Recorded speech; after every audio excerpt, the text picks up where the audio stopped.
Hello students, आज की इस वीडियो में आप सभी का स्वागत करते हैं और फतेह एजुकेशन के यूट्यूब चैनल में आप सभी का स्वागत है। आज की इस वीडियो में हम डिस्कस करने वाले हैं पशु परिचर की जो भर्ती है जिसकी योग्यता 10वीं पास है। उसके लिए हम पार्ट बी का जो सेक्शन है, इसका पूरे 45 नंबर का जो सेक्शन है उसकी तैयारी के लिए इस वीडियो में हम आज डिस्कस करने वाले हैं। हमारा पहला टॉपिक है बधियाकरण जो है पशुओं में, उस पर आज हम चर्चा करने वाले हैं। ये सीरीज कंटिन्यू रहे इसके लिए आप हमारे चैनल को सब्सक्राइब करिए और वीडियो को ज़्यादा से ज़्यादा लाइक करिए, शेयर कीजिए ताकि ये सीरीज हमारी कंटिन्यू रहे। आपको पूरे पशु परिचर के पार्ट बी का सिलेबस हमारे यूट्यूब चैनल पर आपको करवाया जाएगा और वो भी बिल्कुल फ्री तरीके से आपको कंप्लीट सारी वीडियोज़ के माध्यम से टॉपिक कंप्लीट करवाए जाएंगे। तो वीडियो को लाइक कीजिए और चैनल को सब्सक्राइब कीजिए। चलिए शुरू करते हैं कि बधियाकरण क्या है। बधियाकरण में क्या होता है विद्यार्थियों, नर और जो पशु होते हैं और जो मादा पशु होते हैं उन दोनों में क्या होता है कि मादा में अंडाशय पाए जाते हैं जो जनन के लिए उत्तरदायी होते हैं, और नर पशुओं में क्या होता है कि वृषण होते हैं। तो इनमें क्या होता है कि जो आवारा टाइप के पशु होते हैं या जो निम्न गुणवत्ता वाले पशु होते हैं उनमें क्या होता है बधियाकरण किया जाता है, जिसमें क्या किया जाता है कि उनके अंडाशय और किसी न किसी प्रकार के किसी तकनीक के द्वारा या फिर वृषण को, दोनों में से क्या करते हैं कि उनको निकाल करके नपुंसक बनाने का काम किया जाता है। तो नपुंसक जब उनको बना दिया जाता है, चाहे वो अंड कोशों से अंडों को निकाल करके हो या फिर मादा की बात करते हैं तो अंडाशय को निकाल दिया जाएगा, और पशुओं में जब नर की बात करते हैं तो उनमें वृषण को निकाल करके उनको नपुंसक बना दिया जाएगा।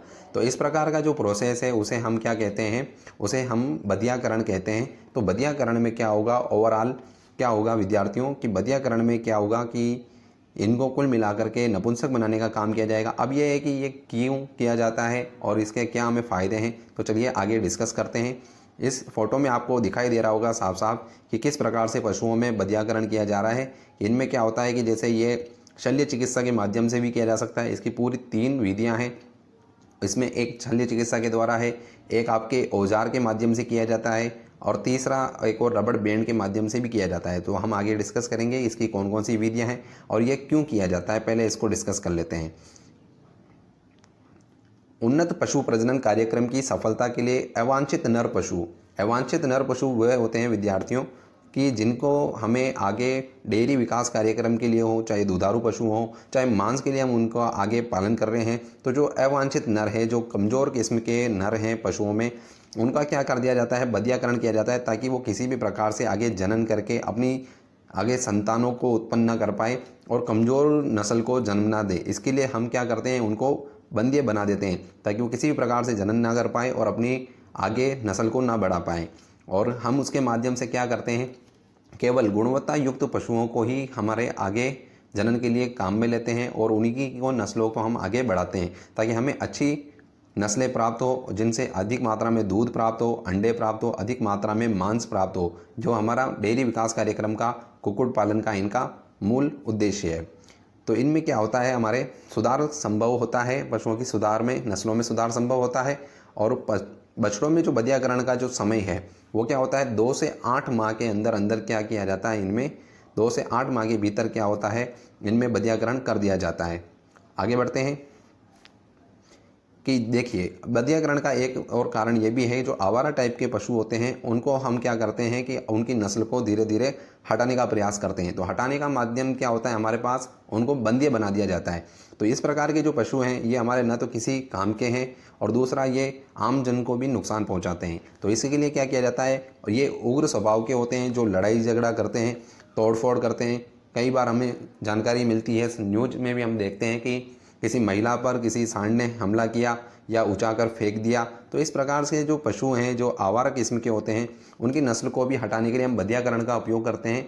बधिया बनाने पर क्या होता है कि इनके जो अंडकोश हैं उनको दबा करके औजार के माध्यम से सुखा दिया जाता है, जिससे क्या होता है, इनका जो उग्र स्वभाव है बिल्कुल शांत हो जाता है। ये एकांत में अकेले बैठे रहते हैं और फिर ये एक प्रकार से शांत स्वभाव के हो जाते हैं। आगे बढ़ते हैं।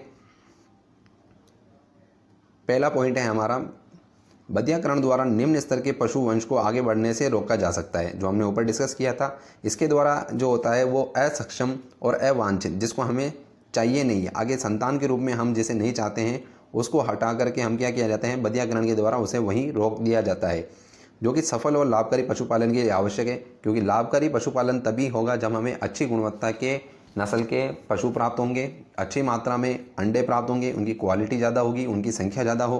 तो इसके लिए क्या करते हैं हम, ऐसे जो निम्न गुणवत्ता वाले पशु हैं उनको बधियाकरण द्वारा बंध्य बना दिया जाता है, ताकि उनकी जो जनरेशन है वो वहीं उनके साथ ही खत्म हो जाए। अगला पॉइंट हमारा डिस्कस करते हैं दूसरे नंबर का, बधिया किए गए नर पशु को मादा पशुओं के साथ भी बिना किसी कठिनाई के रखा जा सकता है। ये क्या होते हैं, बिल्कुल विद्युत उदासीन टाइप के जो होते हैं उस टाइप के पशु हो जाते हैं, बिल्कुल शांत स्वभाव के हो जाते हैं। बधियाकरण करने के बाद इनको मादा पशुओं के साथ भी आसानी से उसके बाद में रखा जा सकता है, क्योंकि वह मद में आई मादा के ऊपर नहीं चढ़ता। मद में आई मादा का मतलब क्या होता है कि देखो विद्यार्थियों, मानव में क्या होता है कि रज चक्र होता है मानव में और मादा के अंदर, और पशुओं में क्या होता है, मध चक्र चलता है। तो मध चक्र के दौरान क्या करती है, कोई भी मादा जनन करने का या अपनी संतान को आगे, जनरेशन को आगे बढ़ाने के लिए क्या करती है, जनन करती है। तो जनन जब वो करती है तो इसमें ये वाले पशु क्या करते हैं, उनके ऊपर नहीं चढ़ते हैं। तो इस प्रकार से क्या होता है कि इनको मादा पशुओं के साथ भी रखा जा सकता है। आगे डिस्कस करते हैं। तीसरा पॉइंट है हमारा, बधिया किए गए पशुओं को आसानी से नियंत्रित किया जा सकता है, यानी बधियाकरण करने के बाद में ये आसानी से कंट्रोल हो जाते हैं। और इनको जो होता है बधियाकरण करने के बाद में क्या होता है कि इनका जो अधिकांश इनकी जो शक्ति है वो उग्र स्वभाव में और लड़ाई झगड़े में खर्च हो रही थी, तोड़फोड़ करने में खर्च हो रही थी, तो वो एनर्जी इनकी क्या होती है, उसके बाद में इनके शरीर के विकास में काम आती है। तो शरीर का विकास होने पर क्या होता है कि इनके मांस में भी क्या होती है, क्वालिटी बढ़ने लगती है और क्वांटिटी भी बढ़ने लगती है, और पशुओं का मांस जो है वो अधिक मात्रा में बनने लगता है। तो ये हट्टे कट्टे और मोटे ताकतवर हो जाते हैं। तो इसके माध्यम से क्या करते हैं हम, बधियाकरण करने का काम भी इसमें किया जाता है। तो जिन पशुओं का मांस खाने के लिए उपयोग किया जाता है तो उनमें भी बधियाकरण इस वजह से किया जाता है, जैसे बकरे हुए, तो इस प्रकार से गायों में भी इस प्रकार से बधियाकरण किया जा सकता है। आगे बढ़ते हैं। बधियाकरण की जो विधियां हैं वो कुल 3 प्रकार की हैं। तीनों विधियों में हम डिस्कस करेंगे एक एक करके कि कौन कौन सी विधियां जो है वो बधियाकरण की है। तो पालतू पशुओं में बधियाकरण सबसे पुरानी शल्य क्रिया समझी जाती है। शल्य क्रिया में क्या होता है, चीर फाड़ के माध्यम से किया जाता है, जिसमें क्या किया जाएगा, मादा में तो अंडाशयों को काट करके निकाल दिया जाएगा चीरा लगा करके, और नर में क्या किया जाएगा, वृषण के जो कोष होता है उसमें से वृषण को निकाल करके टाँका लगा दिया जाएगा।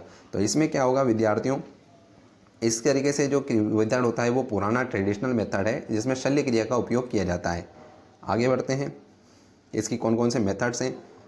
तो देखिए विद्यार्थियों, पहला जो विकल्प है शल्य क्रिया द्वारा।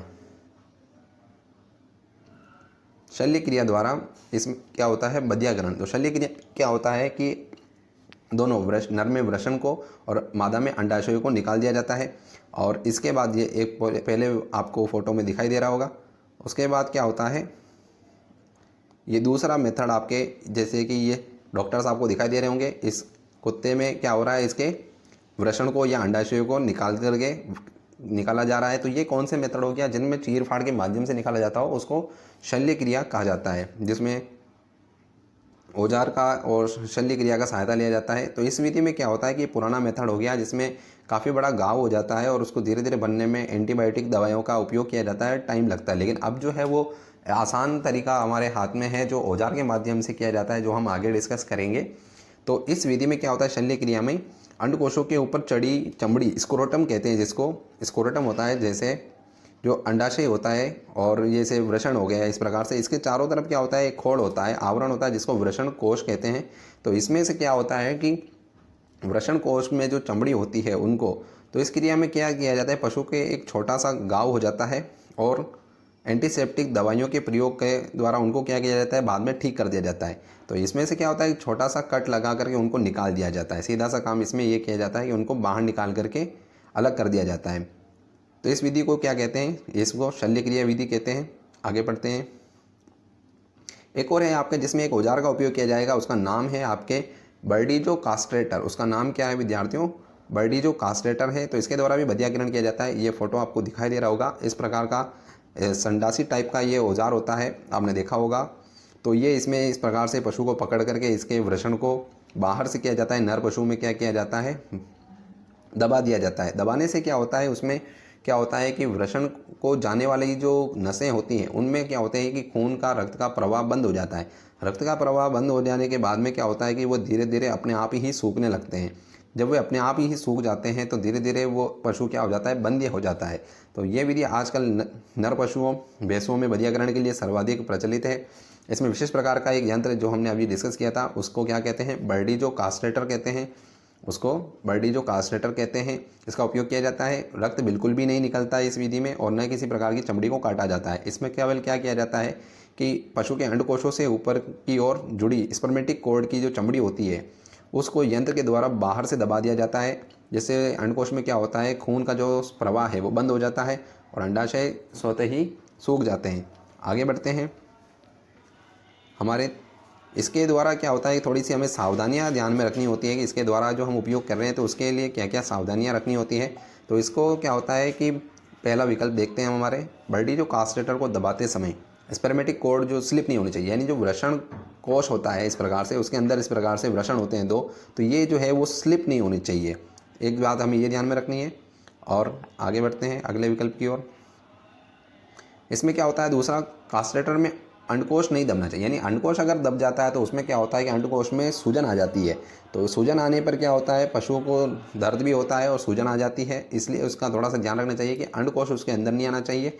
तीसरे विकल्प में हमारे कास्ट्रेटर में चमड़ी का फोल्ड नहीं आना चाहिए, यानी ऊपर इस प्रकार से फोल्ड नहीं होनी चाहिए, इससे चमड़ी में भी घाव होने का डर रहता है। कास्ट्रेटर का प्रयोग करने से पहले हमें उसे साफ तो कर ही लेना चाहिए। ये 2-3 बातें हैं इंपॉर्टेंट, इनका हमें थोड़ा सा विशेष रूप से ध्यान रखना है। तीसरी विधि है, अब इसके बाद में हमारे 2 विधियों के बाद में रबड़ के छल्ले द्वारा बंध्यकरण। ये क्या होता है, इसमें केवल वही होता है, औजार का उपयोग न करके क्या होता है, रबड़ का उपयोग किया जाता है और रबड़ के माध्यम से उसको मजबूती से बांध दिया जाता है। और इसी प्रकार से उसमें भी वही सिद्धांत पे काम करेगी कि रक्त का प्रवाह उसमें बंद हो जाएगा। रक्त का प्रवाह बंद हो जाएगा तो धीरे धीरे अंडकोश अपने आप सूखने लग जाएंगे और जो भी नर पशु है वो बंदी हो जाएगा। तो इस विधि में भी क्या किया जाता है, सीधा सा एक मजबूत छल्ला उसका उपयोग किया जाता है और इसी में क्या होता है, स्पर्मेटिक कॉर्ड के ऊपर इसको बांध दिया जाता है, जिसके दबाव से खून का और रक्त का प्रवाह उसमें बंद हो जाता है और अंडकोश सूख जाते हैं। सूखने के बाद में हमारा जो मेन उद्देश्य है पशु को बंध्य बनाने का वो पूरा होता है और अंडकोशों से निकल करके नीचे वो धीरे धीरे गिर जाता है। तो अंडकोश को सुखाने से क्या होगा, वह पशु बंध्य हो जाएगा। नर पशुओं में ये सीधे तौर पे बाहर से किया जाता है। मादाओं में ये करना पॉसिबल नहीं होता, क्योंकि मादाओं में जो अंडाशय होते हैं वो शरीर के अंदर होते हैं और वृषण कोश में क्या होता है, नर पशुओं में बाहर होते हैं। जैसे मनुष्य में भी क्या होता है, वृषण कोश में वृषण बार होते हैं और इनकी संख्या 2 होती है। तो इनके माध्यम से हम क्या करते हैं, उनको बंध्य बनाने का प्रयास किया जाता है। बंध्य करने का मोटे मोटे तौर पर क्या फ़ायदा है, तो वही है कि हम अवांछित जो निम्न की गुणवत्ता वाले पशु हैं उनकी नस्ल को रोक सकते हैं, उनको जनन के माध्यम से अपनी संतान बढ़ाने से रोक सकते हैं। तीसरा क्या होता है, जो इस प्रकार के हमारे दुर्घटनाएं होती हैं पशुओं के हमले के द्वारा, तो उनके में भी जो उग्र स्वभाव के पशु हैं उनको शांत स्वभाव का बनाया जा सकता है। मांस में वृद्धि करने के लिए भी हम इसका उपयोग करते हैं। तो ये हमारे लाभ हो सकते हैं, इसके फ़ायदे हो सकते हैं। उम्मीद करता हूँ विद्यार्थियों आपको ये जानकारी अच्छी लगी होगी। अगर आपको हमारा ये जानकारी और हमारी ये वीडियो अच्छी लगती है तो इसे लाइक करिए, शेयर कीजिए। आपको पूरे पशु परिचर के जो पार्ट बी जो 45 अंकों का सिलेबस है, इसकी पूरी तैयारी हमारे यूट्यूब चैनल पे आपको करवाई जाएगी। तो इसके लिए आप वीडियो को ज़्यादा से ज़्यादा लाइक करिए, चैनल को सब्सक्राइब करिए। धन्यवाद। इसी के साथ जय हिंद, जय भारत।